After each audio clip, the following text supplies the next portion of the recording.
哎呀，宝贝儿，你看看妈妈这旗袍好看吗？妈妈明天就穿这身旗袍送你去考场，寓意是旗开得胜，你说好不好？当然好了，妈妈，你穿这身旗袍最好看了。诺诺，明天你哥我就穿个代课，咱们诺诺做题啊，必须全对。哥的金嘴一发声，满分稳稳揣怀中。我们家诺诺这小嘴啊，就是甜。妈，诺诺，哥，不像某些人啊，往那一站，看着就是碍眼。我们家是虐待你了吗？你穿这么寒酸给谁看呢？妈，我没有，没有，你非得让外人指着我的鼻子骂，说我偏心诺诺，苛刻你，你才甘心吗？妈，您别往心里去，姐姐她也不是有意的，她可能就是对我们的穿衣风格不太感冒而已。您消消气啊。这个乡下来的野丫头，懂什么穿衣品味？还有脸嫌弃我们？我苦苦找了你15年，你这一回来就跟我们对着干，你就是被那些乡巴佬给我带坏的。妈，请你不要这样说我的养父，难道我说错了吗？这当年不是自己从小长大的，这心呐，就是跟我们往一处靠。你看咱们家诺诺，这虽然不是我肚子里出来的，那个贴心孝顺劲儿啊，比你这个亲生的要强100倍。就是，这样看来，咱们家诺诺才更像是我们沈家的孩子。妈，您当初啊就不应该把这乡下人给带回来。我又何尝不后悔当年跟你们回家？还站着碍眼干什么？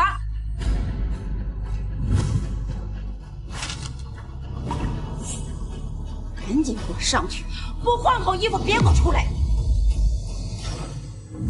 给我进去，衣服换不好别给我出来！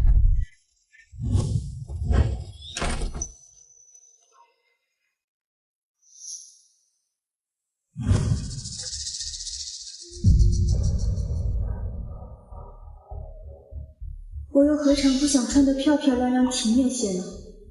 可我身上这套运动服真的是我衣柜里能拿得出最好看的一件衣服了。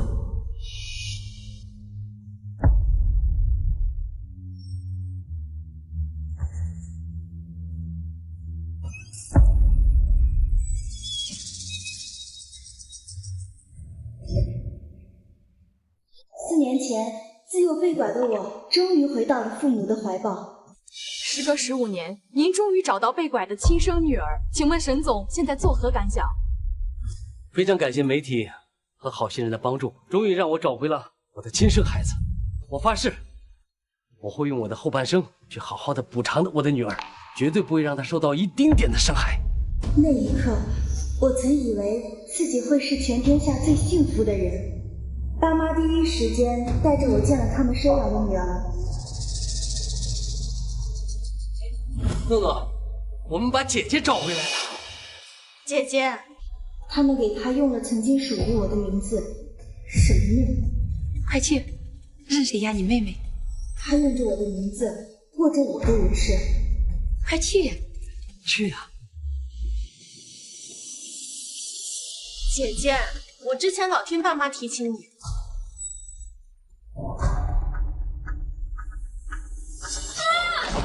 却容不下我的存在。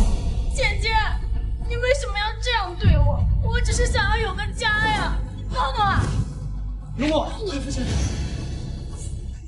陈若，还是你妹妹啊！你怎么这么狠心呢你？你没事吧？我看受伤没有？来来，坐坐。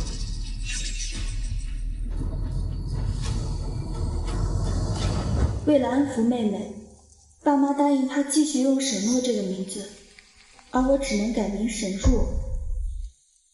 从今天开始，你就叫沈若了。爸知道你嫉妒你妹妹，但是毕竟她从小跟着爸爸妈妈一起长大的，爸希望你和妹妹能和睦相处。我没有。好了，回家吧。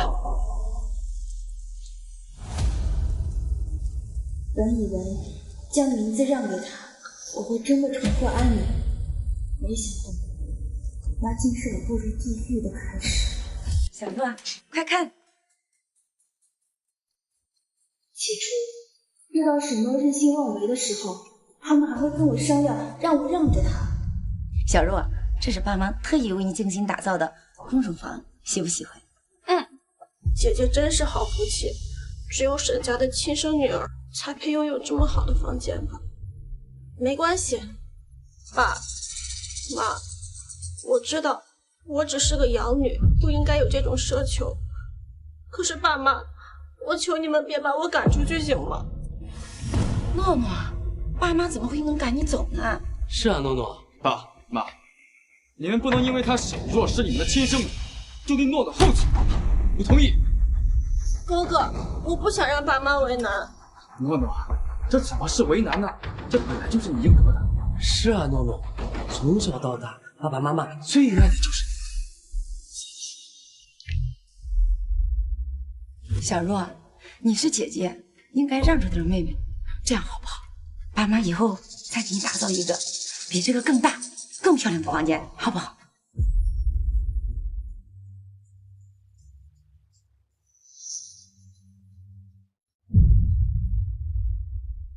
后来，他们的商量变成了命令，我的全盘接受，也变成了习以为常。诺诺。爸，是不是好？哎，你们好，爸爸接你去补习班。爸，我同学他们都跟我一个补习班，你能顺路送送他们吗？当然可以，来上车。这边叔。爸，小若，你爸，我补习班都要迟到了，快走吧。哎，来了，那个小若，爸爸先送你妹妹，等会儿过来接你，等我啊。爸，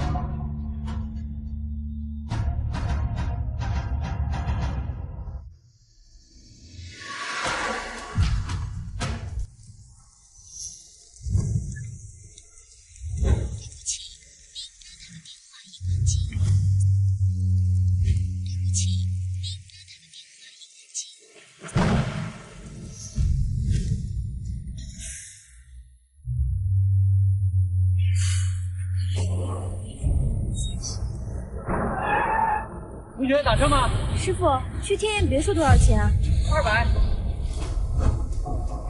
师傅，我钱不太够，能不能便宜点？没钱你打什么车？浪费我时间。师傅，师傅，来吃饭了，妈妈做饭真好吃。哎，再尝尝这个。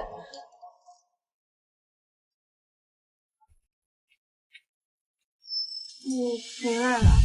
下这么大的雨，你怎么不知道打车回来？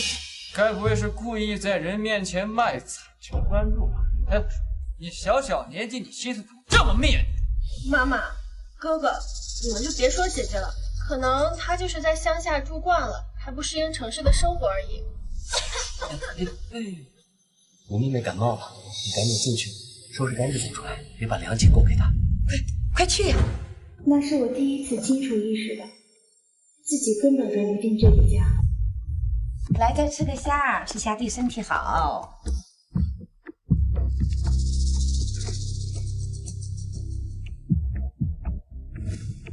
妈，我还想吃排骨。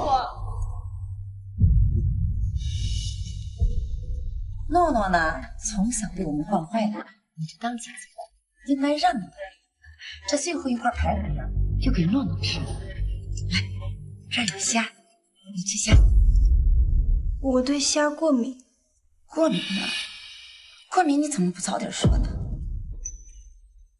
连沈诺不吃生姜都要一根一根的挑出来，却不记得我吃虾以后有生闷恶心。淡的妹妹似乎变成了我要一辈子遵守的规则。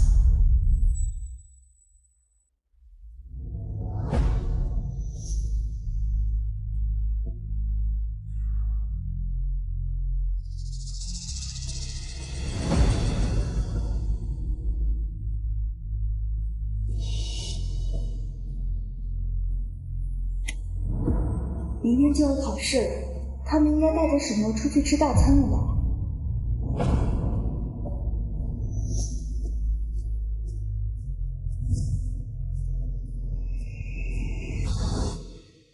乖女儿，爸爸这次是特地赶过来陪你参加高考的。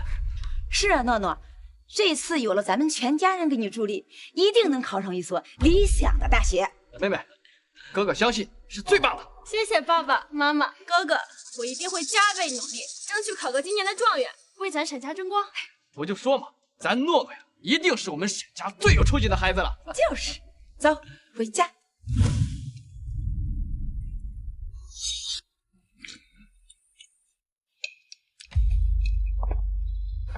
姐姐，你怎么在吃剩饭呀？这要是让爸爸看到了，还以为我们在虐待你呢。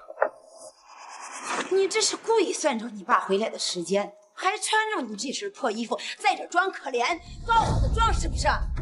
妈，我没有，我就是太饿了。哥，那我们刚刚出去吃饭的时候，你为什么不跟着？现在偷偷跑出来吃剩饭，你不是故意的，你是什么？你说你都回来多长时间了，还把你农村那些臭毛病给我带回来，故意处处跟我们作对，让我们丢人。哎呦，还没说你2句就开始装病是吧？沈诺，我说你怎么这么多小心思？行了，都少说2句。小若，你不要生你妈妈的气。你妈这个人呐，刀子嘴豆腐心。你看，她还特意叮嘱我给你买了礼物。小若啊，感情是需要慢慢磨合的，毕竟你回来时间太短。你妈这个人的性格又比较强势，所以生活中难免有些矛盾。不过以后慢慢就会好了。来，爸爸给你戴上。4年时间我都融入不进这个家，以后就能好吗？可我已经没有以后了。爸，我想跟您说件事儿。你说。您等我一下。好。你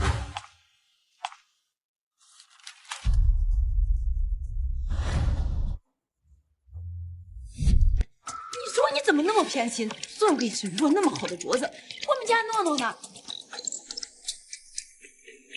那是自然，咱们家诺诺当然是最好的。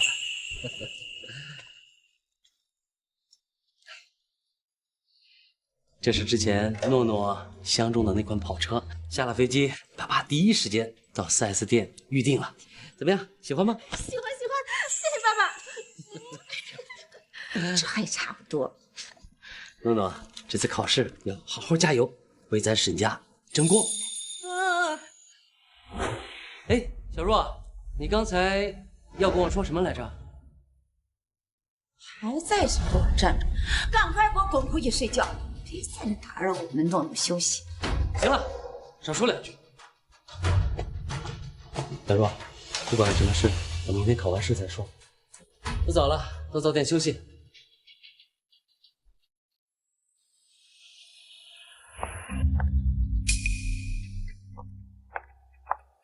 偏心的人永远不会承认自己偏心，只会指责你懂点事儿，再懂点事儿。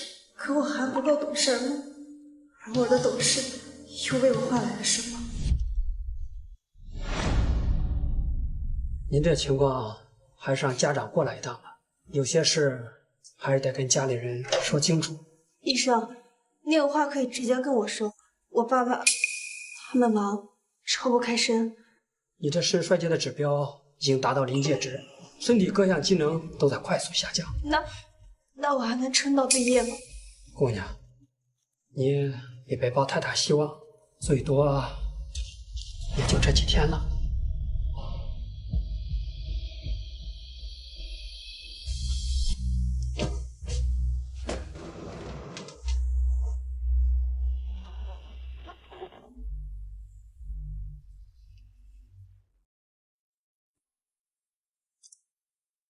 明天就要考试了，再坚持一下，身体，我求求你了，我很不想死。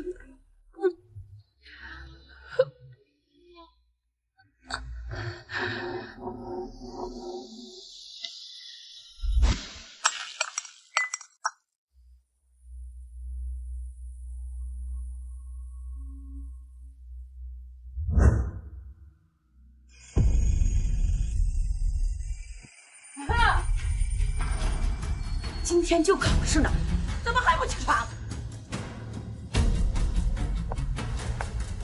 这么热的天，我那么严实，甩脸色给我看是不是？拿你的前途给我赌气呢？老娘拼了命把你生下来，我这还生了一个仇人呢我。妈妈，我早饭呢。哎，妈马上就来啊！老娘今天没空搭理你，你爱死不死？有本事啊，你今天别去考试，死丫头！妈来啦！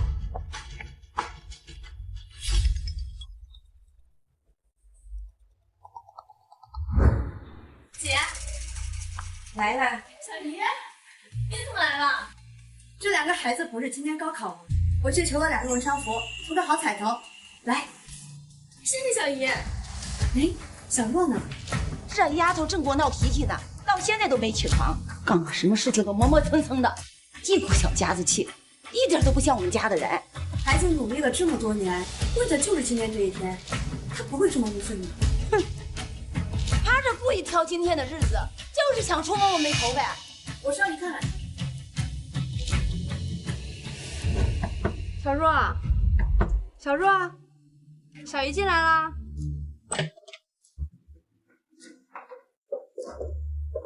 小若，别睡了，今天可是你的大日子，不能迟到的。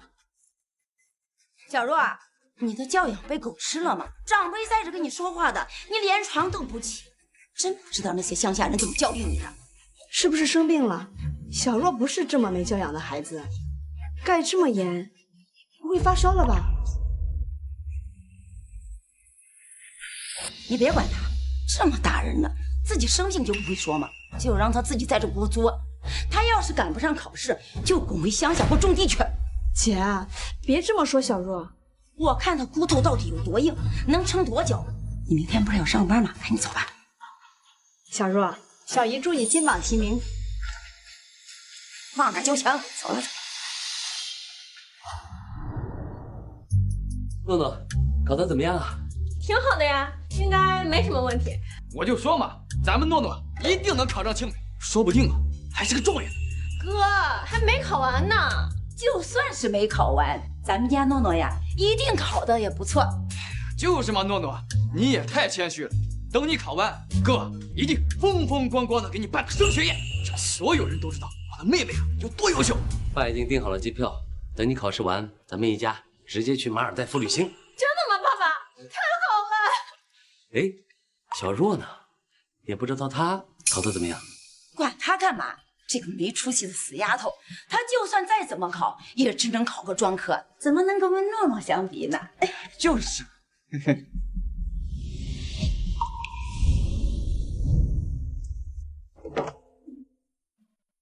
诺诺学习不错，将来是要稳稳当当考公的人。平时你多注意你的言行举止，别平白无故害了你妹妹的前途。看看你，一进家里就给我躺床上睡觉，猪都比你有精神。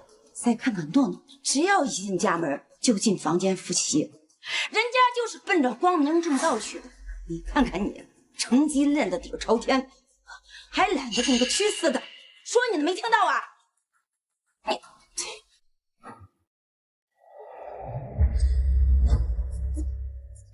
这什么味道？这怎么那么难闻？是不是又没洗澡？你说说，你都回家多长时间了，还不记得每天洗澡？真是气死我了！农村回来的这种毛病，你什么时候才能改掉？你能不能以后不要在我们沈家丢人？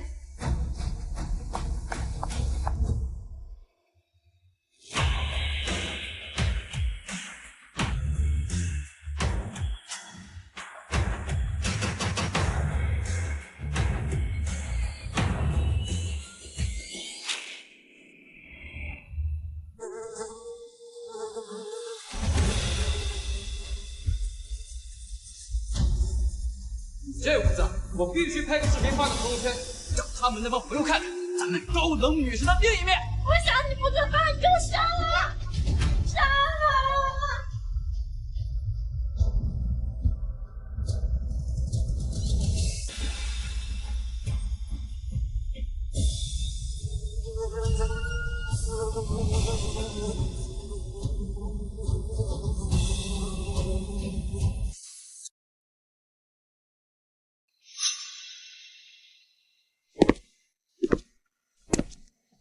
哎呦，这什么味儿呀？这么臭！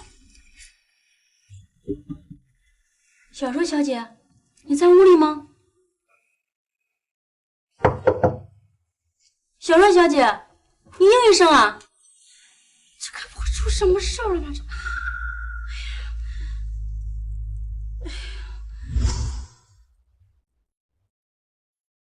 爸爸妈妈、哥哥，诺诺啊，诺诺，我们的准大学生回来了。恭喜我们家诺诺顺利考试结束，这个花配我姑娘正好。谢谢妈妈。宝贝辛苦了。那咱们走吧，直接去机场。姐姐呢？这次旅行她不跟我们一起吗？我给她打了几个电话，她都没接，估计还在跟你妈闹脾气呢。要我说啊，就是把她给惯的了，你就晾她几天，你看能别扭到什么时候？姐姐也真是的，妈妈明明都是为了她好。还是我们家诺诺最懂事。那个沈若呀，叫什么一辈儿乖呀，妈也不至于这么操心呢。不提她了，咱们带着诺诺好好出去散散心。走吧，别误了航班。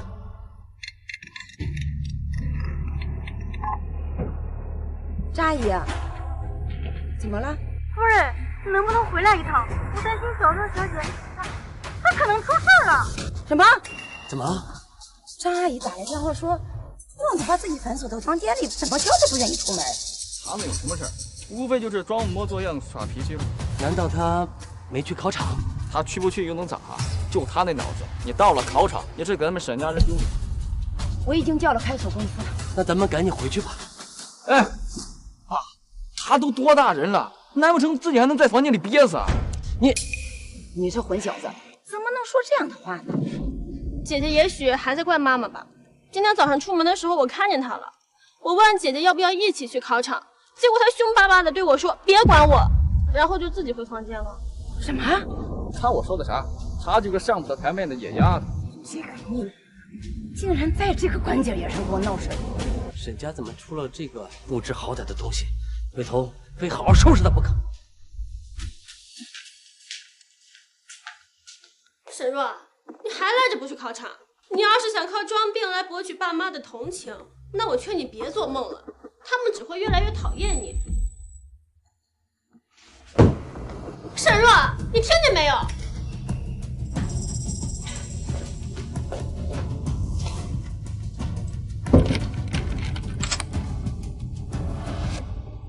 好，既然你不想考试，那我就成全了。姐姐这么做，可能也是为了获得爸爸妈妈的关心。简直就是胡闹！如此重要的时刻，岂容他这么儿戏？算了，反正他就是个废物，考不考都无所谓。就是，还好我们家诺诺争气。哎，赶紧走吧，路上很堵，飞机可不。对，走，好，快快。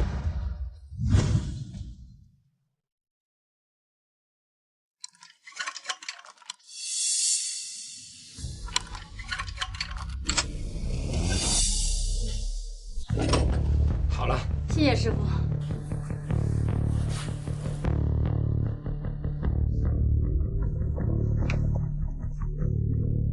喂，夫人，小若小姐的房门终于……张妈，你不要管沈若，让她自己在房间里反省。可是小若小姐屋里……别再多嘴，做好你分内的事，再多管闲事我就开除了你。好吧，夫人。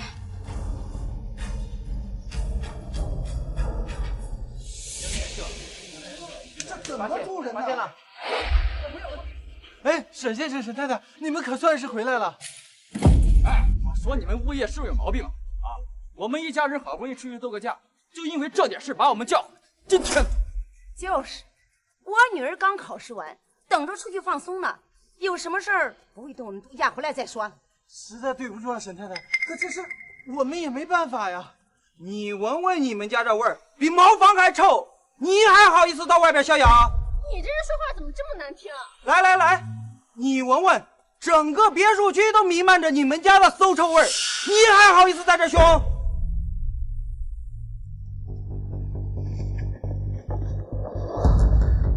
肯定是沈若那个丧门星搞的鬼。沈若从农村回来带着这些臭毛病，从来都没改过，一天不干正事净给我添乱，气死我了！别吵了，赶紧开门进去看看吧。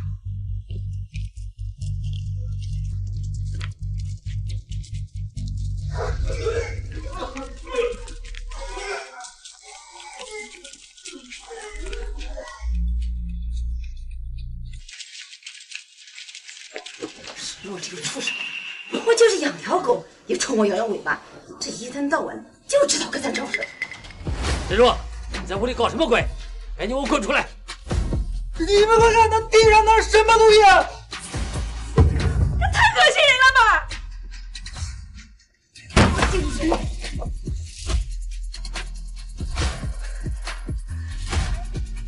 啊！死人了！怎么会这样？我的女儿不会有事的，不会有事的。诺诺，小亨，让他们都出去！快出去，别看了！出去啊！等等，我们接到报案说你们家里发生了命案，按照法定程序，我们需要对现场进行工作，并开展采样工作，请你们配合。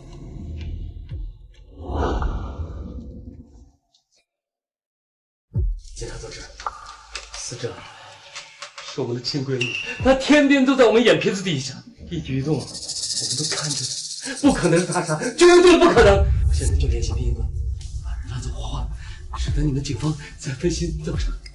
既然你说天天都在你们眼皮底下，那为什么人死了几天了，你们居然都没有发觉？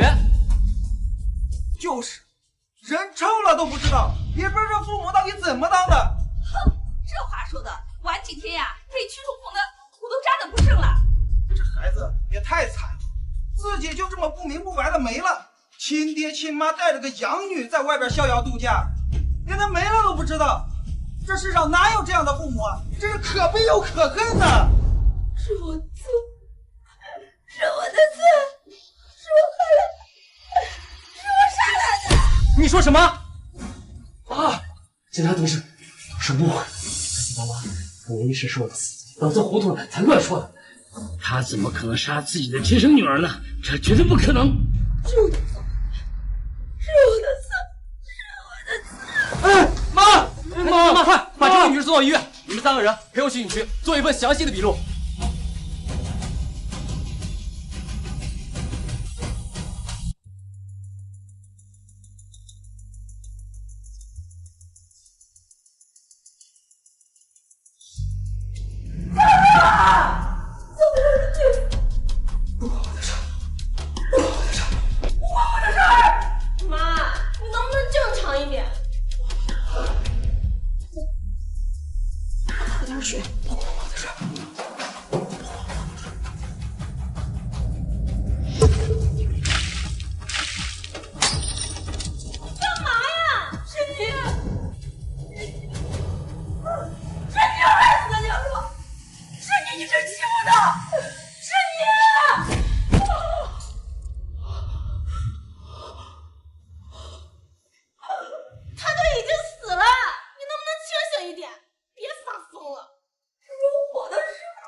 死因是重度肾衰竭，排除他杀的可能性。什么？肾衰竭？他怎么会有肾衰竭？我们怎么不知道？这就要问你们自己了。开什么玩笑？假的吧？你是在质疑我们法医的专业性吗？另外，我们在他胃里发现了大量的异食，大把的头发、纸盒、塑料，还有碎玻璃渣和铁钉。他的胃比常人足足大了2倍。这肯定是姐姐在乡下的时候养成的臭毛病，还好没有传出去。这要不然，指不定外人怎么说我们虐待她呢。姐姐总是做这种荒唐事。这不是臭毛病，这是抑郁症引发的异食癖。你到底有没有把他当做亲人？怎么能说出这么冷血刻薄的话来？是我害死小若，都是我的错，都是我的错。你们要还有半分愧疚的话，就赶紧把人领回去。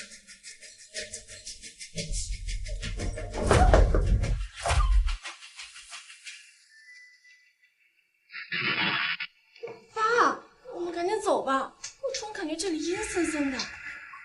走，赶紧走。小若。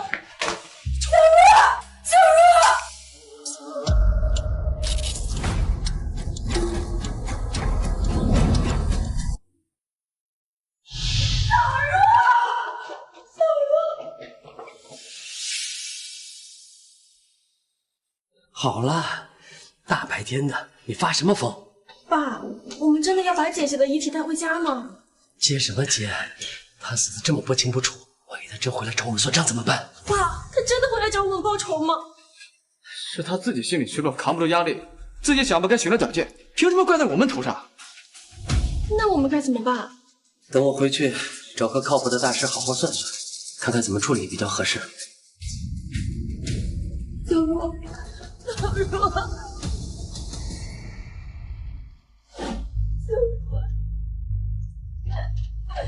妈妈的小若，妈妈的好女儿，小若。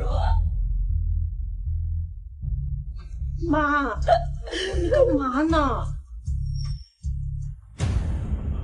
诺诺，你把这个房间还给姐姐好不好？这个房间本来我就是给你姐姐准备的，还给姐姐好不好？妈，你干嘛呀？我的好女儿，你要什么妈妈都给你。妈妈去跟你讲，妈妈把所有东西都给你抢回来，好不好？好不好？小若，小若。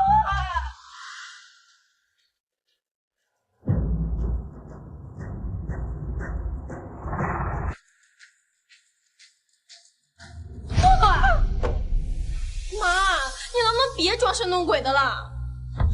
诺诺，是妈的不对，妈错了，妈不应该给你姐买这么贵的蛋糕。诺诺，妈知道错了。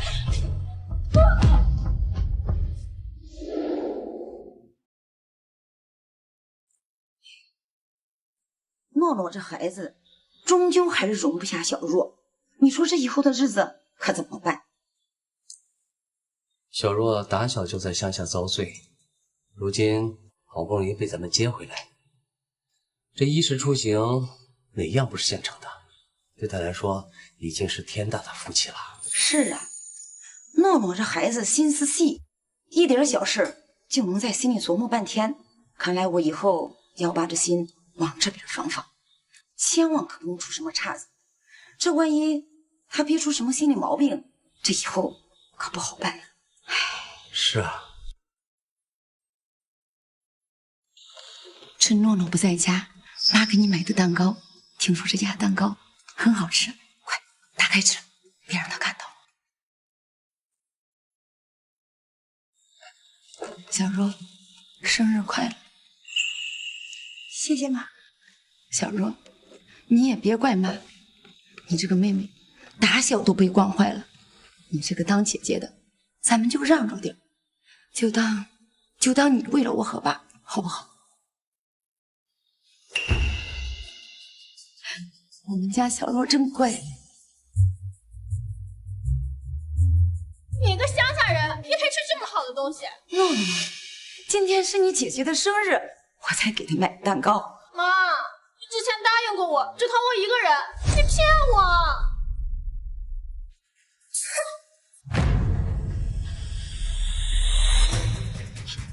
诺诺，你去干什么？你别吓妈妈！那你答应我，以后爷爷只有我一个人，只能疼我一个人。答应你，妈答应你，快放下，妈什么都答应你。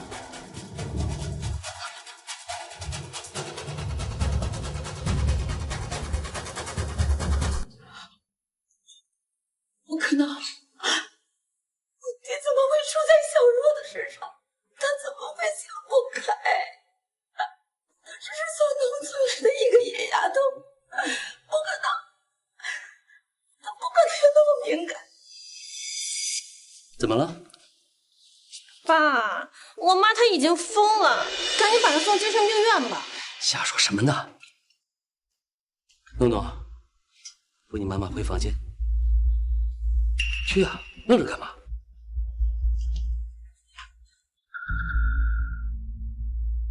小若不会，不会，不会。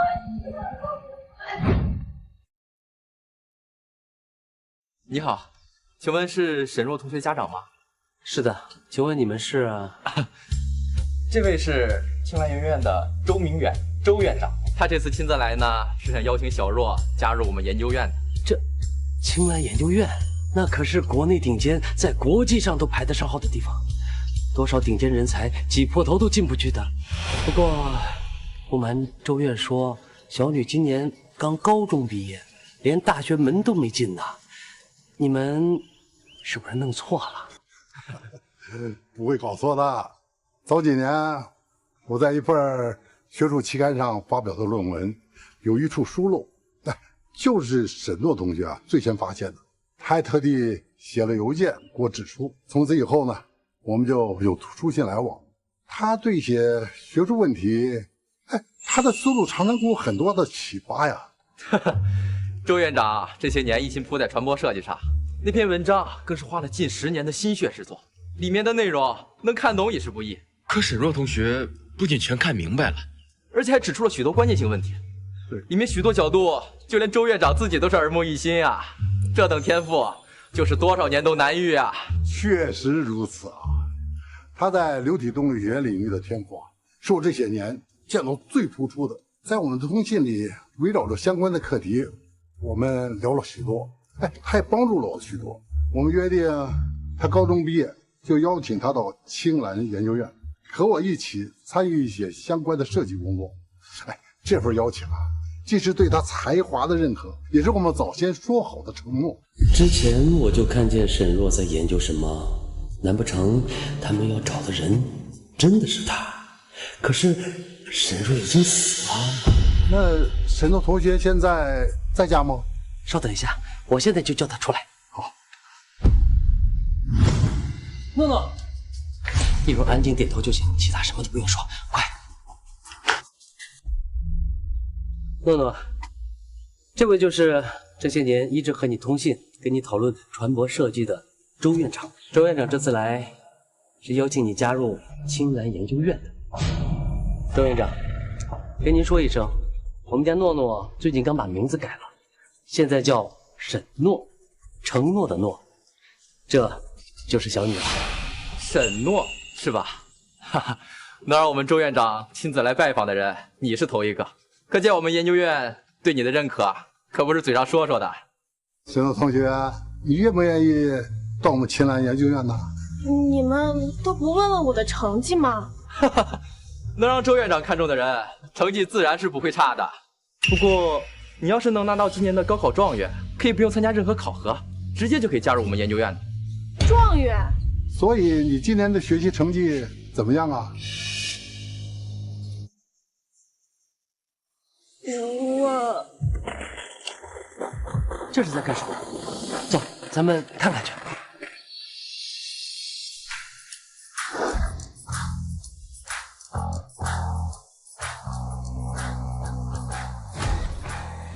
你们这是？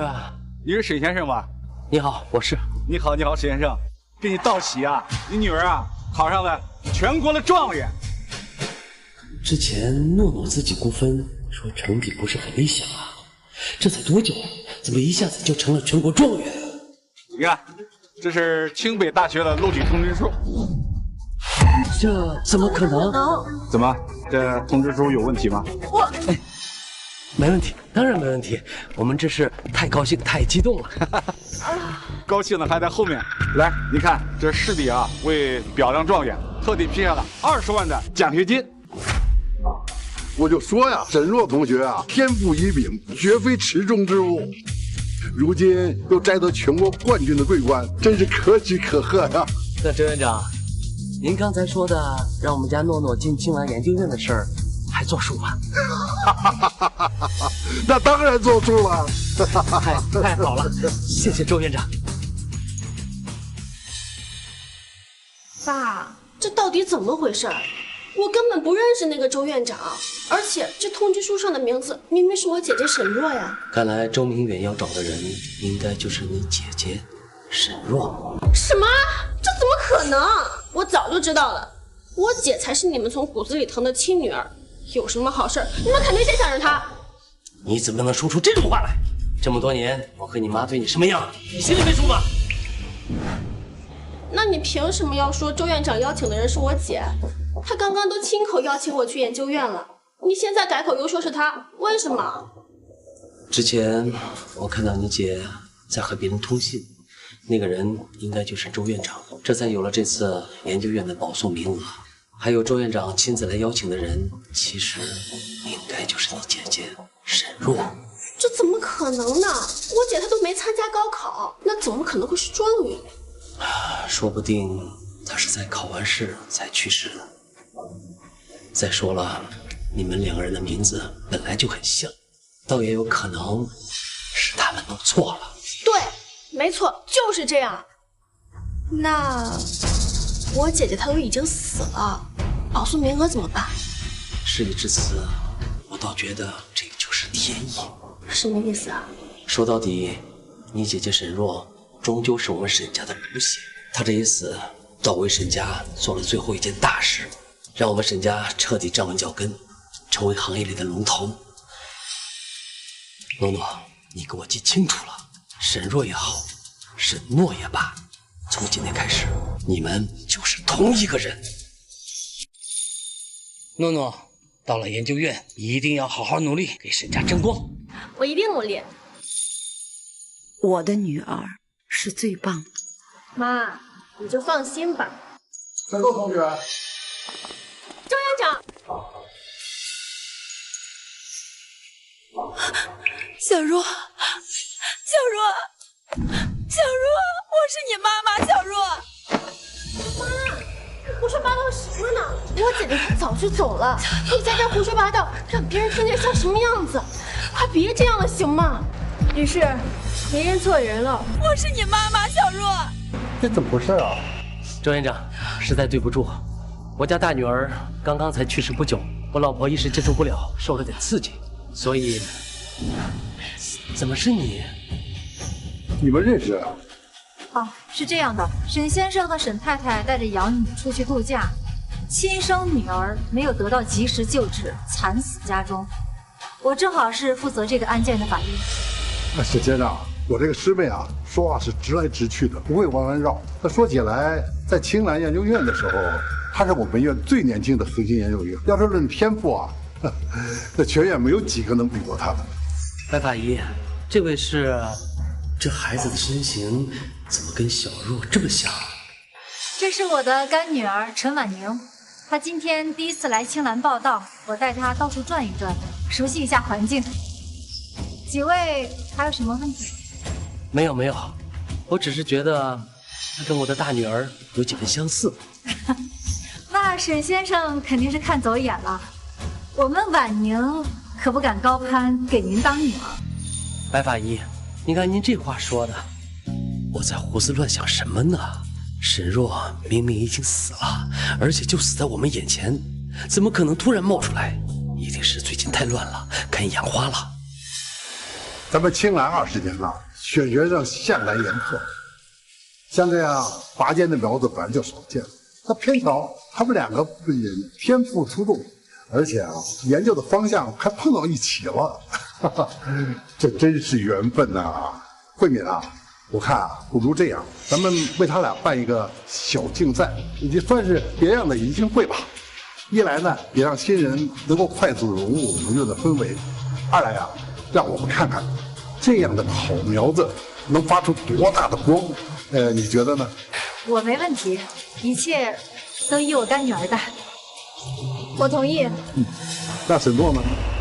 妈妈已经好久不犯病了，为什么会突然把她认成沈若？难道说……诺诺，朱院长问你话呢。姐姐，这大夏天的戴个口罩不难受吗？我帮你摘下来吧。你干什么？我干女儿刚做完手术，不能摘口罩。白法医，不好意思，我这女儿太想念她的姐姐了，一时冲动才有所失礼，请您见谅。我姐姐她去世的早，我就是看她长得太像我姐姐了，一时激动才……是吗？我们当时给周围邻居录口供的时候，他们一致表示你们姐妹俩的关系并不融洽。诺诺又欺负小若了，诺诺又欺负小若了。妈，你胡说八道什么呢？别说了，别说了，别在外面给我丢人了。那是罗同志，我刚才的提议，那你意下如何呢？我没有意见，您安排就好。后天就要竞赛了，现在临时抱佛脚也不知道来不来得及。怎么是他？或许后天的比赛我可以不战而胜。哎，陈同学，好巧，又见面了。闪开，别碰我！陈同学，我就跟你打个招呼，你这么凶干什么呀？请你离我远一点儿。你干妈没陪你一起来呀？我听说她当年可是跟周院长并称为青蓝双子星，可是后来因为私生活不检点，就被学院开除了。我也听过这个瓜，当年的青蓝双子星，谁人不知，谁人不晓啊？不错，而且据说这个白慧敏的才华远在周院长之上，只是后来未婚先育，才葬送了大好前程。这种人简直丢尽了学术界的脸面，现在倒好，靠着旁门左道钻空子，把你这个来历不明的人塞进青蓝，你们到底什么关系啊？竟然能让他为了攀附，连这点学术底线都不要了。干妈，她不会就是白慧敏的私生女吧？哎，你别说，还真有这种可能。你们心脏看什么都是脏的。大热天戴个口罩，不是怕见人是怕什么呀？你有本事摘下来啊！你算老几？凭什么听你的？看你就是心虚。还敢打人？我看他就是狗急跳墙。现在这女生啊，真是不思进取，年纪轻轻就想着走捷径，往有钱有权的人身上扑。我要是他爸妈，我非打断他腿。大家都是拼死拼活考进青蓝的，却被这种攀关系的人踩在头上，大家甘心吗？没错，我们寒窗苦读这么多年，就是为了让这种人成为我们的垫脚石。对，滚出青蓝！滚出青蓝！滚出青蓝！滚出青蓝！滚出青蓝！滚出青蓝！滚出青蓝！滚出青蓝！我可是全国高考状元，你这种人根本不配跟我竞赛，更不配待在青蓝。沈诺什么时候成了全国状元？没错，根本不配。对，滚出青蓝！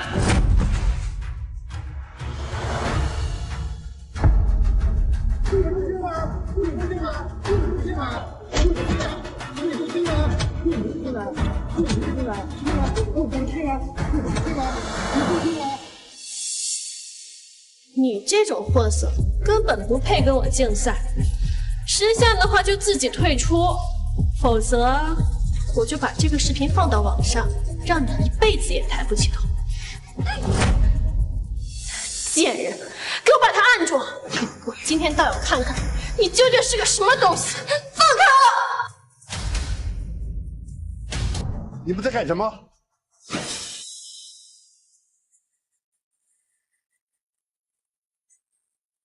竟然在食堂聚众生事，你们不想在青蓝待了是吧？是这个人他品行不端，大家都不服气，他为什么在青蓝？哎，这不是陈婉文吗？快！陈同学，没事吧？您有所不知，这个陈婉宁她和白法医的关系可不是干母女那么简单，她陈婉宁就是白法医的亲生女儿。你给我闭嘴！我们青蓝是个科研单位，凡是进来的人都是经过层层选拔筛选出来的尖子，就不会有这种乱七八糟的事情。你们都不要乱讲啊！我说错了吗？他要是清白的，就拿成绩说话。只要他把高考成绩放出来，我们就信他。我们要看他成绩单。没错，不然我们不服。看他成绩，看他成绩单，看他成绩单，看他成绩单，看他成绩单，看他成绩单，看他成绩单。您这样一味的袒护他，只怕会伤了学生们的心呢。这样您在青兰还怎么服众？你到底想怎么样？很简单，只要你把口罩摘下来，我们要你的背调，看看你到底是不是凭真本事进的青兰。怎么不敢啊？那你就自己滚出去，别让我们再看见你。滚出去！滚出去！滚出去！滚出去！滚出去！滚出去！好，我摘。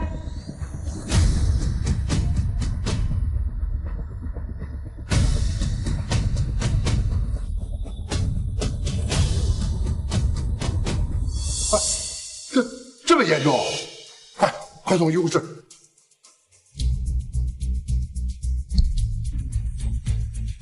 竟然在我眼皮子底下搞霸凌，你简直是无法无天！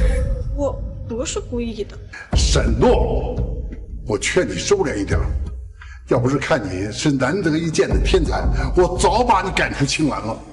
今天的事儿，暂且给你个院内警告处分。后天的竞赛，最好不要让我失望。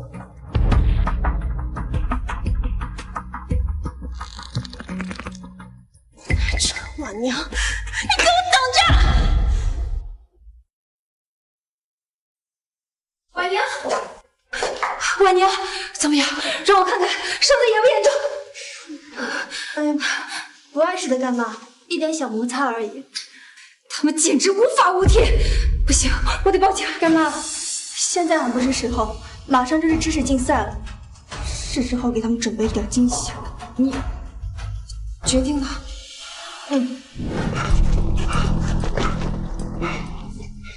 您拨打的用户已关机。您拨打的用户已关机。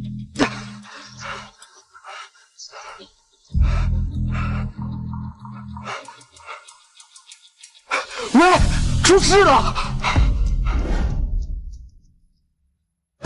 小若，小若，小若，小若！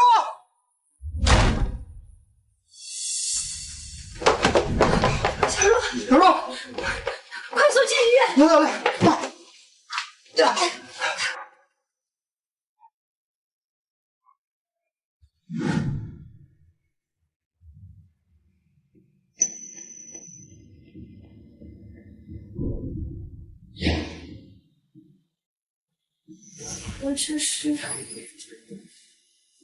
我这是到天堂了。喂，我的傻女儿啊，你怎么净说傻话呢？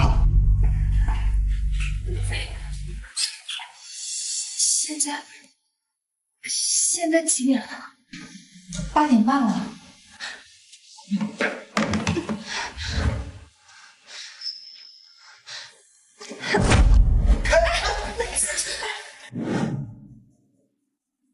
小若，你才刚醒，好好卧床休息吧。今天是高考，我必须参加考试。好，干妈开车送你去。好，干妈，还好有你和爸在。高考那天，要不是你飙车闯了3轮红绿灯，我肯定赶不上考试。还有上个月的生理值，要不是你们找到了匹配的肾源，我可能……好孩子，咱们大难不死，以后有的是福气。我现在一想到沈家那群白痴被一个死猪肉吓得魂飞魄散，我都觉得好笑。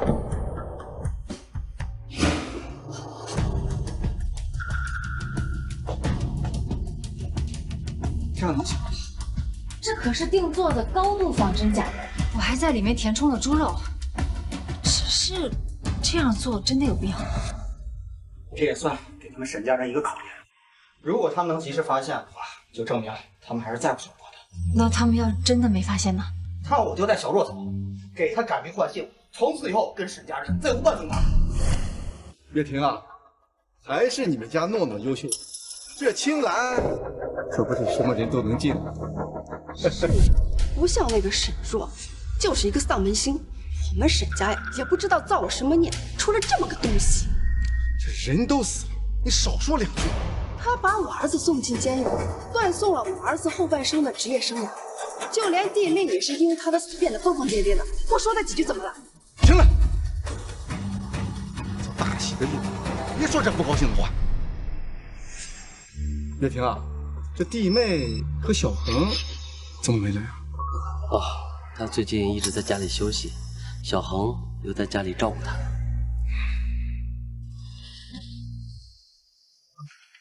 各位，我们的竞赛马上开始，下面有请我们的参赛选手沈诺和陈婉宁。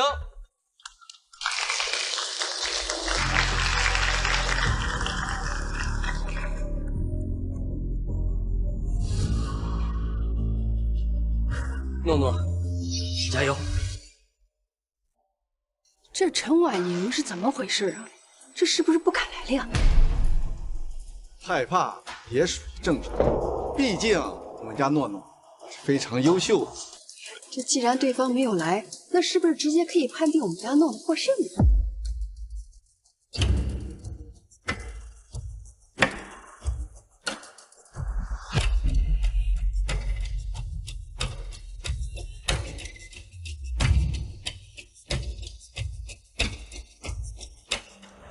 既然陈婉宁没有来，我宣布，本次比赛的获胜者是……谁说我弃权了？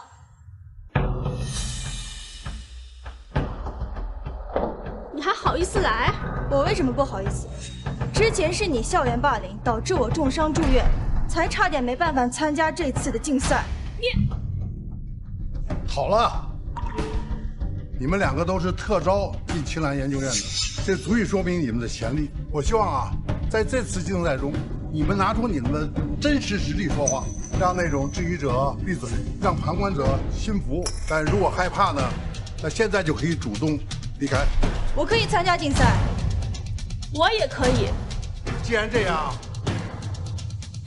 我宣布竞赛正式开始。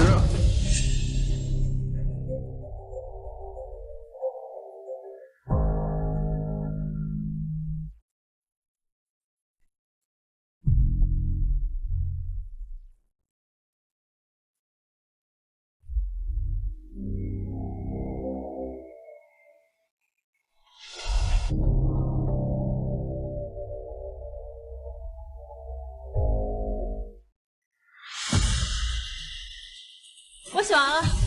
诺诺还真是优秀啊！这么难的题，居然能在这么短的时间内写完。这周院长都夸我们诺诺呀，是难得一遇的天才，那自然是没得说呀。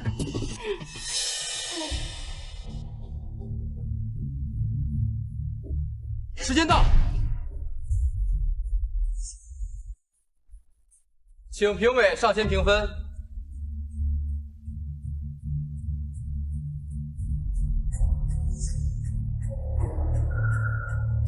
这个解题的思路啊，非常新颖。我已经有很久没看到这么有才华的年轻人。他怎么会知道这套方程式？这场比赛我赢定了。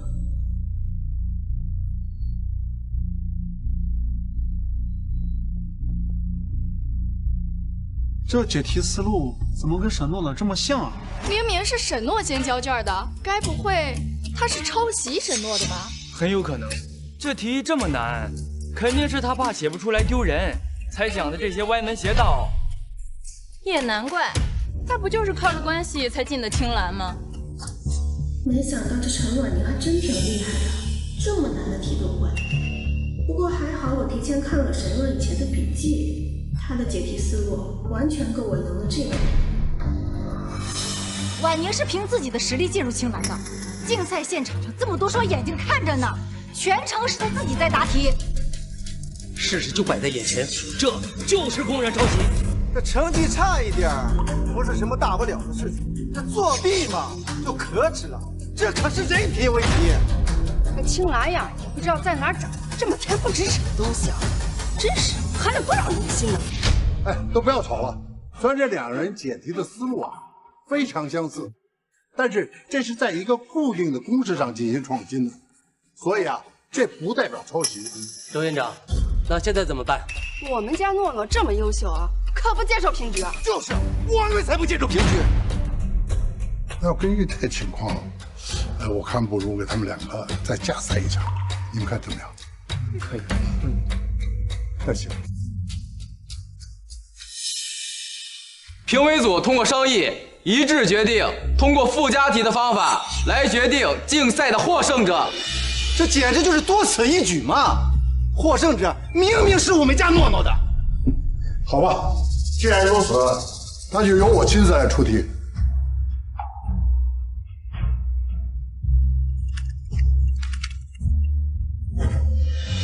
好吧，现在答题开始。这不是沈若发给周院长邮件里所提及的方程式吗？我的好姐姐，这次你可真是帮了我一个大忙。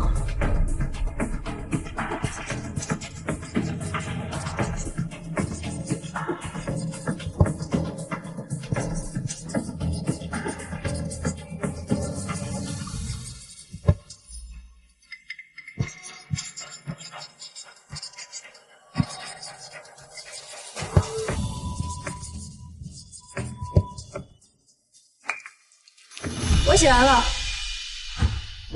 这个陈婉宁，该不会是知道自己比不过沈诺，直接摆烂了吧？没错，他一个靠关系走后门进来的人，怎么可能轻易的解出这道比上一道还难的题目呢？我也写完了。请二位移步一旁，等待评委上前评分。陈婉宁，我劝你啊，早点认输，省了在这丢人现眼。你输给我们家诺诺这样的天才，根本不丢人。该认输的应该是沈诺才对。你这个关系户，你现在还敢顶嘴？你是不是非得闹到秦岚那，把你开除你才开心？到底是谁被开除，还不好说呢。一个连脸都藏着掖着的人，这能是什么好人呢？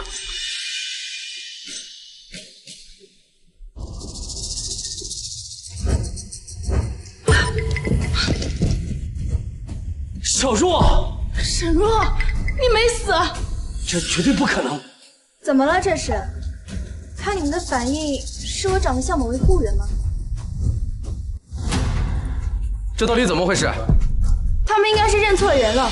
你真的不是沈若？沈先生，您怕不是已经忘了，您的亲生女儿因为你们的疏忽，尸体已经被蛆虫啃咬的连渣都不剩，又怎么会出现在你们的面前呢？没错。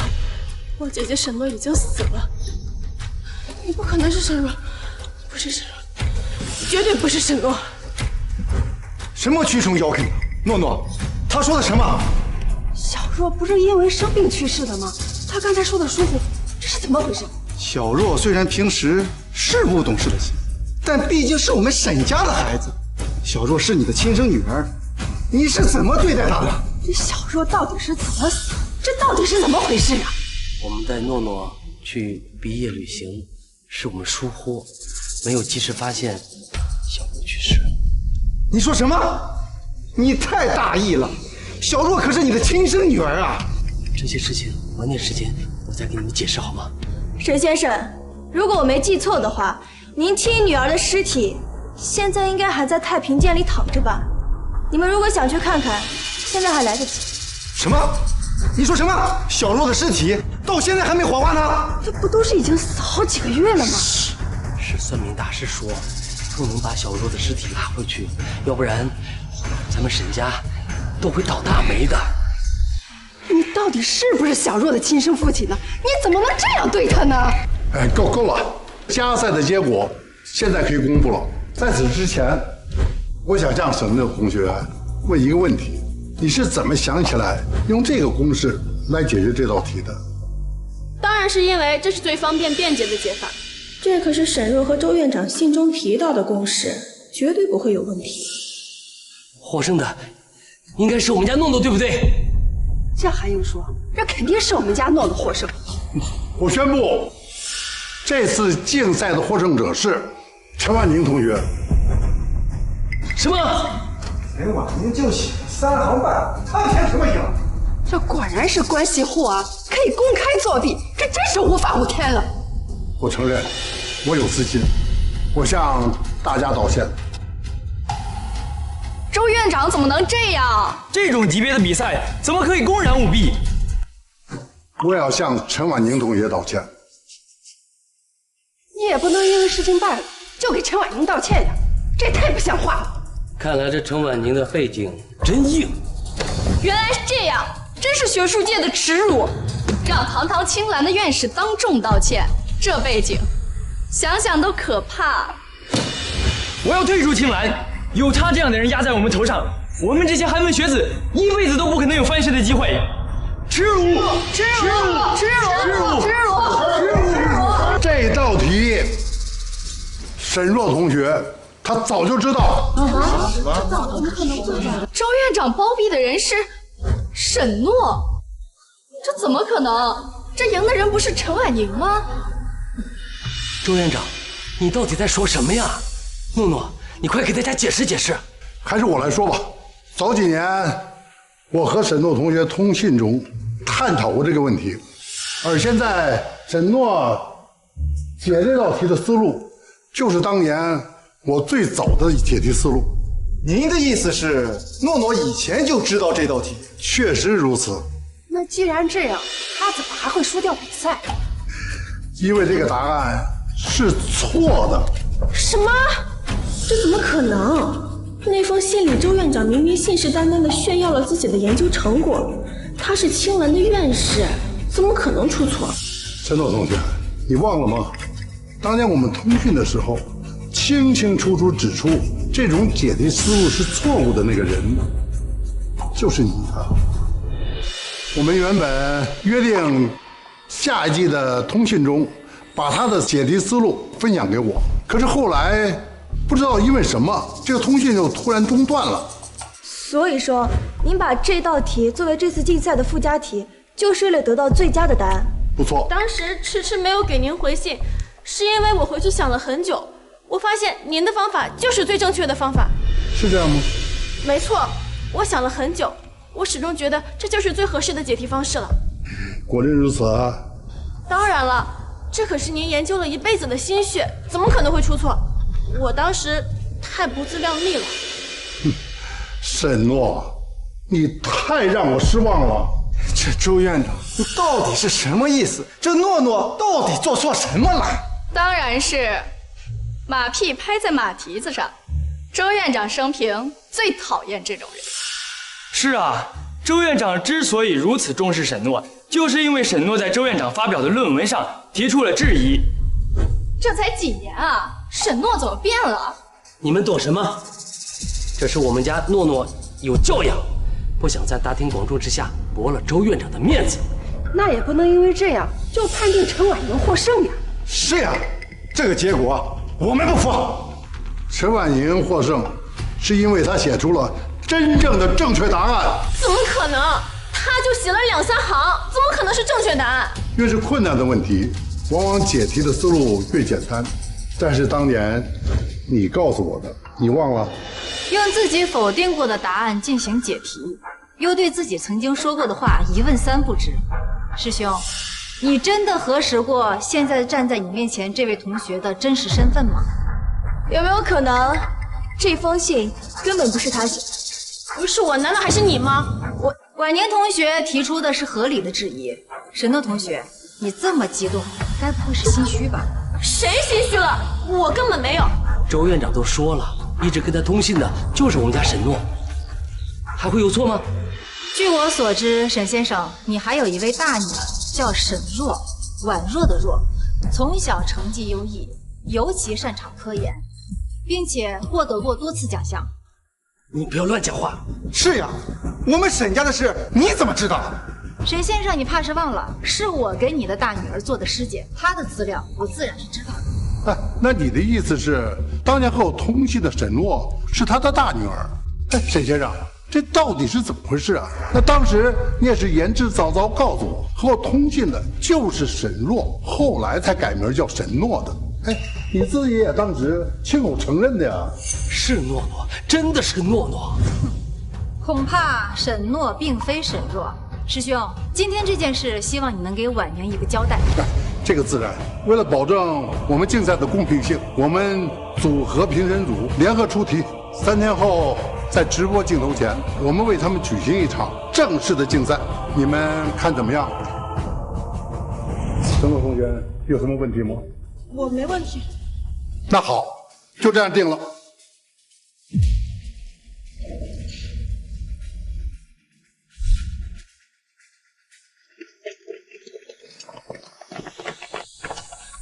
爸，那个陈婉宁真的是沈若吗？不可能，绝对不可能。那天我们亲眼看见他的尸体，就算是华佗在世，也不可能将一滩烂肉变成一个活人。可是他的眉眼跟沈若真的很像。像又怎么样？想要弄明白也容易，咱们去看看不就知道了吗？走。爸，这里面到底哪个是沈若呀？这太远了，我也看不清啊。终于想起来把女儿领回去了。不是我想的，想吓死谁？白法医，人吓人会吓死人的呀！不做亏心事，不怕鬼敲门。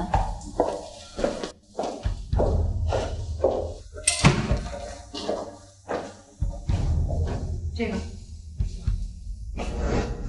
白法医，这真是我女儿吗？这不是写着呢吗？不过为了以防万一，还是确认一下吧。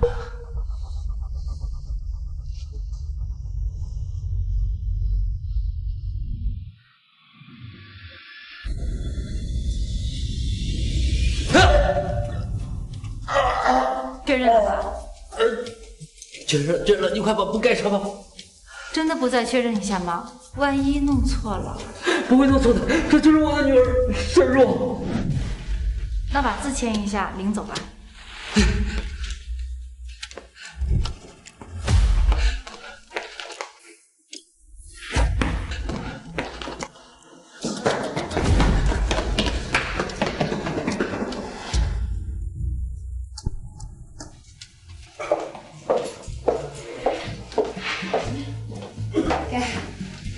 都办妥了，谢谢干妈。有了这个，我就可以跟沈家彻底断绝关系了。太好了，找个时间啊，把你的户口落在我名下。小子怪美呢。爸，听见没？他管我叫爸。你就是个养父，得意什么呀？哎，养父也比你这干妈强。干妈怎么啦？哎，这女儿啊，就得跟着妈，跟着妈才幸福呢。你懂什么？当初我让婉宁回沈家，也是心里盘算着那是他亲爸爸，在亲生父母跟前，吃的穿的都不用愁，更不会受半分委屈。可谁能料到，我竟是把我的婉宁亲手推进了那样的火坑啊！我要早知道这样的话，当初就是拼了这条命，也不能让他们把你给带走。你拿什么拼命呀？他们财大气粗的，你一老头怎么拗得过他们？干妈，爸，过去的事咱就不提了。你确定沈家的人不会发现吗？放心吧，他们巴不得早点把尸体拉出去火化，看都不愿意看一眼。单靠沈若的笔记很难赢陈婉宁，我得再想个办法。哟，这是谁欺负我们家小妹的呀？大哥，你怎么来了？我听说沈若的死丫头今天火化了，我特意过来给你们庆祝一下，怎么不欢迎我？这傻子倒是可以运用一下。怎么会呢，大哥？只是什么？只是大哥，恐怕你要失望了。失望？什么意思？沈若她没有死。你说什么？大哥，你没听说吗？有个叫陈婉宁的，简直长得跟沈若一模一样。只有让沈潇觉得陈婉宁就是沈若，他才能帮我阻止陈婉宁参加竞赛。唉，只是长得像而已。这事儿我也听我爸妈说了，沈若都要火化了，怎么可能活着呢？就是说呀，我也不信。可是他们两个人实在是太像了。能有多像？无论是身材、样貌、气质，还有说话的方式，我不说10分像，起码得有9分半。如果有机会，我倒是想亲自去查一查这个陈婉宁的来历。好，我这就去会会这个陈婉宁。按沈萧对沈若的恨意，陈婉宁，你就自求多福吧。爸，你就放心吧，我参加完今天就回来了。好。沈若，还真是你！你认错人了。别他妈装了！你害老子进局子，你就算化成灰，老子也能认出来。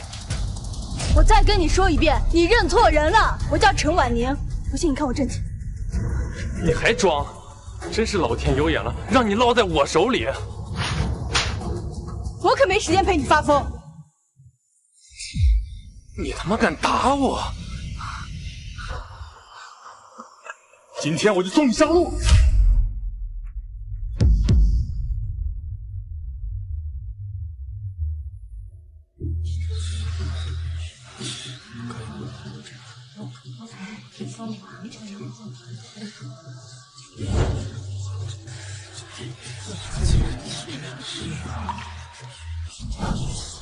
都这会儿了，这陈婉宁他人呢？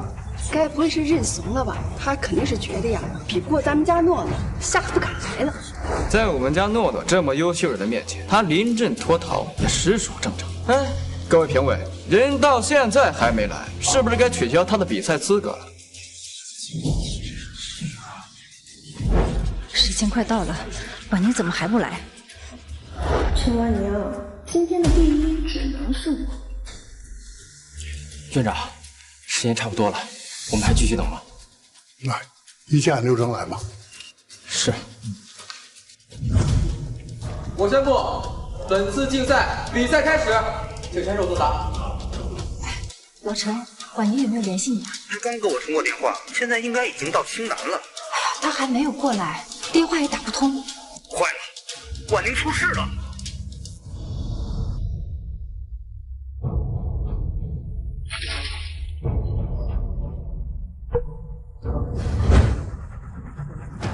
你要干什么？你这是违法的！犯法？你有本事就再把老子送进去啊！你要干什么？看不出来吗？我弄死你！你有什么话好好说？好好说。你当初把老子送进局子里的时候，你怎么不好好说？不是我，真的不是我，你认错人了。我真的不是你说的沈若。哼，死到临头还嘴硬。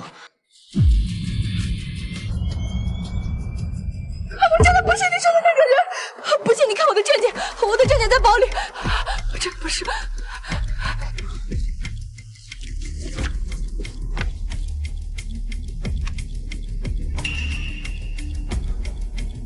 你真的不是沈若？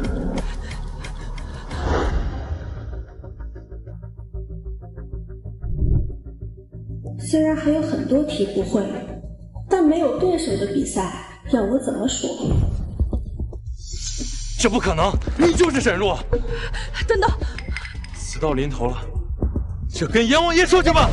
你不是认为是沈若把你丢进监狱里面的？我手机有证据可以证明他的清白。我凭什么相信你说的话？是真是假，你一看便知。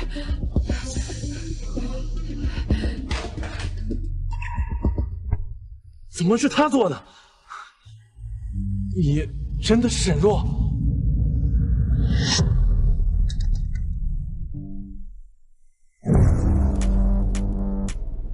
我要交卷。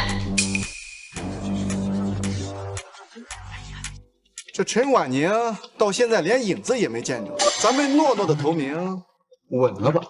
现在呀，就算是从天上掉下来，这就剩10几分钟了，还能翻了天不成？真的是太可惜了。原本我们家诺诺还想好好的跟他较量一下，谁知道他这么怂，还没参赛就害怕的不敢来了。可不是嘛，估计是知道比不过，早躲起来哭了吧？你们别得意的太早。哟，这个时候了还嘴硬？你有能耐呀，就让陈婉宁现在从地里钻出来，过来答题。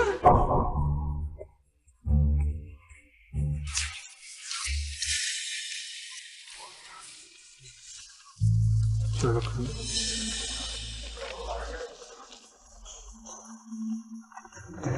院长，我们宣布比赛结果吗？可以。基于陈婉宁没有出席本次竞赛，评委组一致决定。等等，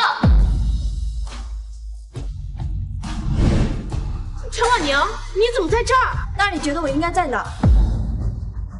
各位老师，我可以答题了吗？可以。婉宁，加油！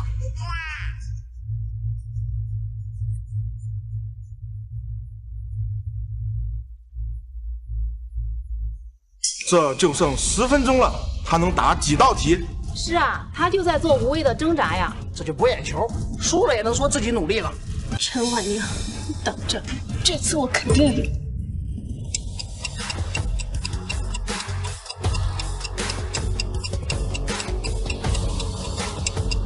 时间到，请选手停止作答。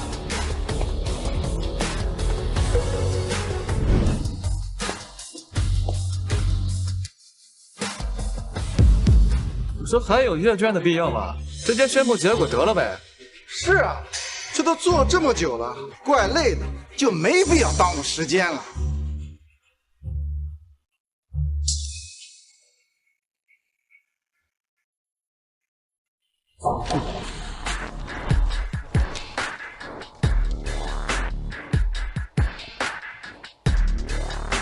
下面我宣布，此次竞赛的获胜者是陈婉宁。什么？这是2位选手的试卷，在座的如果有人对评定结果有异议，可以随时提出。陈婉宁好像确实更胜一筹哎。沈诺好多题都是错的，也就勉强及格呀。这沈诺不是今年的全国状元吗？怎么就这水平？是啊，会不会搞错了呢？确实是搞错了，全国状元是他姐姐沈若。市长你好，这到底是怎么回事？沈若与沈诺2名考生姓名高度相似，当时我们疏忽把若看成了诺，所以才造成这场乌龙啊。可录取通知书如果错误的话，那清北那边为什么没有派人来取消诺诺的入学资格？清北的录取通知书上面是沈若，况且沈诺来了青兰，他没有去清北报道啊。说这个疏漏，我们没有及时意识到啊。不对，沈若在高考前1天就去世了，他根本就没进考场，怎么可能成为状元？没错，法医已经鉴定过了，我姐的死亡时间就是高考前1天。奇怪了，难道死人还能爬起来考试不成？这2个人的名字那么像，会不会是清北那边把通知书搞错了？对，一定是清北搞错了，状元只能是我们家诺诺。为了核实情况，我们成立了特别调查组，调取了所有考场监控，还对试卷进行了笔迹鉴定。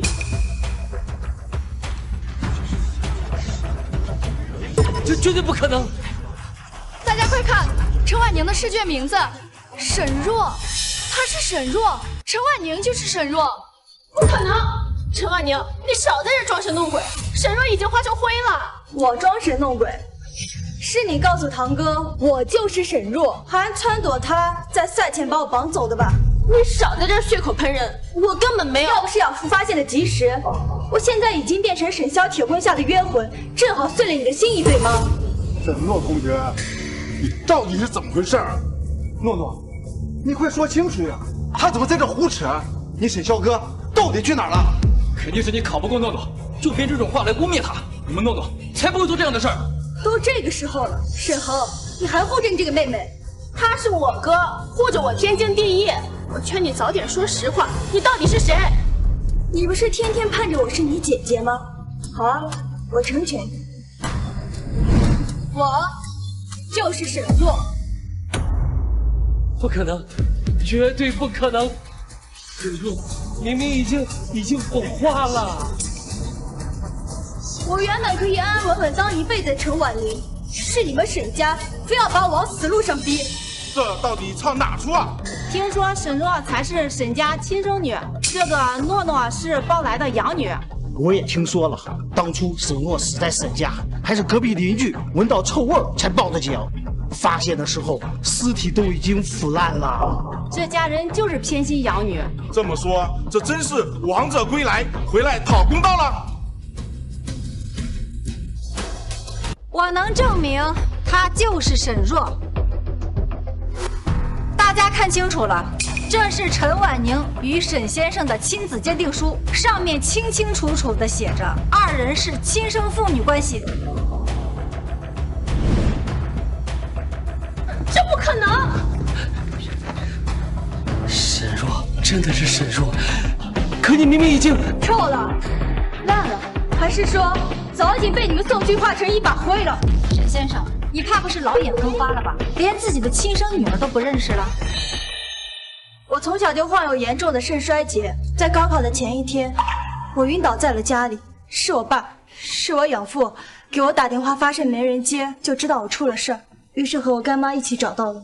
还好发现的及时，我成功撑过了高考，做了肾移植手术，这才捡回了一条命。如果你没死，那3天前火化的遗体是谁？那根本就不是人，那不过是填充了猪肉的假人罢了。什么？姐，你怎么能这样呢？爸妈待你不薄，你怎么能戏耍他们呢？少装好人，收起你套伪善的嘴脸。你们当初但凡多看我一眼，就该发现，那根本就不是我。月婷，你当真没有去确认一下那个人到底是不是小若？是啊，月婷，这再怎么说她也是你的亲生女儿，你怎么能这么马虎呢？这真不能怪我呀！当时那具尸体高度腐烂，我怎么确认呢？你不是不能确认，而是你打心里觉得我根本就不重要。这不管怎么说，小若活着是好事啊！两个闺女都考上了青兰，沈家是双喜临门啊！小若，赶紧跟你爸回家。我什么时候答应要跟你们回家了？沈若，你别给脸不要脸啊！姐姐，大伯跟伯母都已经原谅你的错了，你就跟他们回去吧。沈若，当初你把沈家闹得鸡飞狗跳的，我们都已经不追究了，你怎么还现在摆架子呢？之前把沈家搅得鸡飞狗跳的，另有其人。有话里有话，你这是什么意思？沈若，你把话给我说清楚。我的意思是，之前那件事儿根本就不是我做的。不是你是谁啊？那你们就要好好问问你们的侄女了。诺诺，他说这话到底是什么意思？你快说呀！姐姐，你怎么能在摄像机面前说这些呢？你不就是想当着全国观众的面来掩盖你之前的错吗？我知道你从小的家庭条件不好，所以你心里不平衡，你就嫉妒我们沈家的孩子。可是我们都是一家人呀，不管怎么说，你做了什么错事，我们都能原谅你的，姐姐。这沈若真是心理扭曲，竟然对自己的亲人下毒手。就是这种人就是天生的恶种，这沈家人也太善了吧！都这种情况了，还要认他？姐姐，只要你认真道个歉，我们都能原谅你的。啊！沈若，你别太过分了，诺诺对你这么好，你怎么还推他？看来我之前跟你们断绝关系是做对的。你怎么跟长辈这样说话？我们白养你了。真是家门不幸啊！我们沈家怎么养出了你这么个逆女？之前堂哥的事儿，明明就是沈诺做的，你们却不分青红皂白的全都怪在了我身上。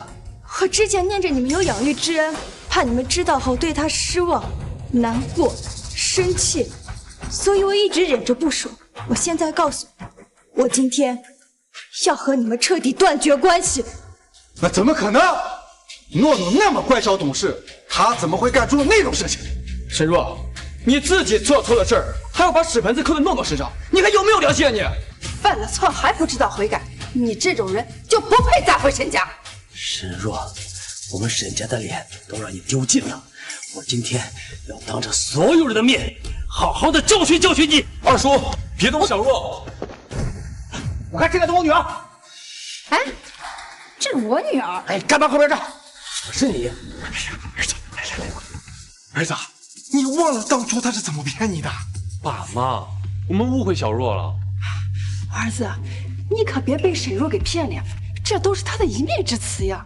妈，我没有被骗，当初我也以为是小若骗的我，直到我看到了那个视频。视频？什么视频？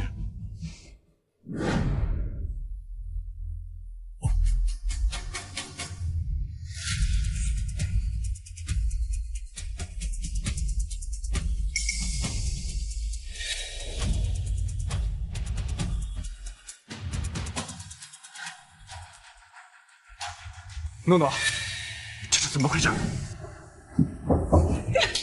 都是你害的我儿子，我打死你这个畜生！枉我们一家对你这么好，你竟然做出这种事情！是的，不是的。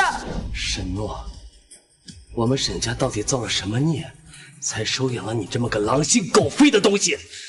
我今天非要打死你！我没有你这个妹妹。伯母，我知道错了。混账东西！大伯，大伯，今天非替你爸爸好好教训教训你！好了，这里是青兰，你们回家去解决家务事情，我不管。但在这儿就得守我的规矩。况且现在沈诺还是我青兰的人，我绝不允许你们在这儿胡闹。哼，周院长，到现在了，你还觉得沈诺就是你当年要找的那个笔友吗？你这话是什么意思啊？伯母，我知道错了。混账东西！大伯，大伯，今天非替你爸爸好好教训教训你！好了，这里是青兰，你们回家去解决家务事情，我不管。但在这儿就得守我的规矩。况且现在沈诺还是我青兰的人，我绝不允许你们在这儿胡闹。哼，周院长，到现在了，你还觉得沈诺就是你当年要找的那个笔友吗？你这话是什么意思啊？周院长，你被骗了，你要找的那个笔友根本就不是沈诺，而是沈若。可之前的信息那都对不上了。周院长，我为了让沈家更上一层楼，变了底，让他进了青兰。怎么？小若被找回来之前一直叫沈诺，沈诺一直霸占他的名字不肯还给他，所以我们才被迫给他改了名字，叫沈若。所以你早就知道我要找的是小若。都是我的错，当时我就是觉得反正小若已经不在了，空着一个名额，不如让给诺诺，反正肥水不流外人田嘛。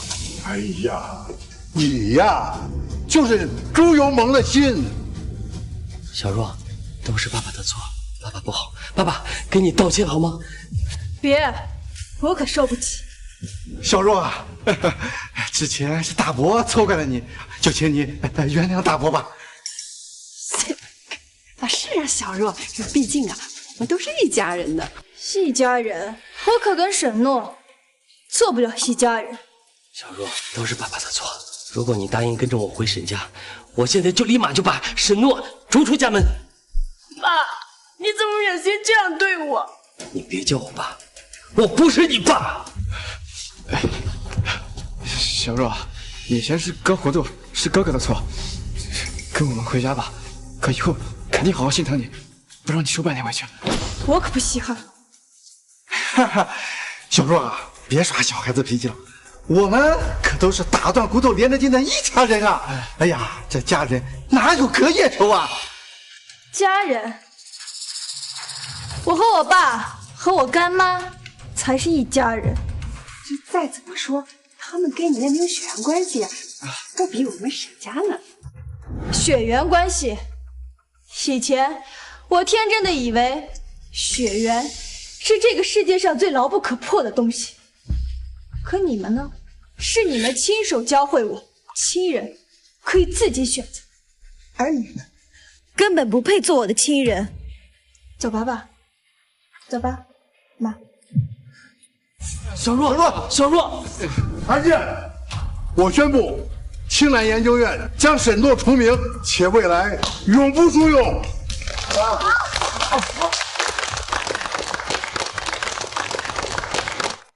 完了，这下全完了。哎，我们现在去哪儿？当然是去派出所啊！赶紧把婉宁的户口落到我这儿来，以后你就是我陈露名正言顺的女儿。你想得美！婉宁，听干妈的，户口落我这儿，女儿当然要跟着妈才好了。我给你做好吃的。你姓白的，你怎么回事啊？你这是明摆着要跟我抢女儿啊！落我这儿！什么叫抢啊？婉宁从小就跟我亲，我可是她干妈，女儿当然要跟着妈妈才好呀，我还能天天陪着她的。就录我这儿了，听我的啊！好，录我这儿。哎呀，录我这儿！哎呀，好了，你们都别争了。要我说啊，咱们3个直接录一个户口本就得了，这样谁也不用争了。走啦。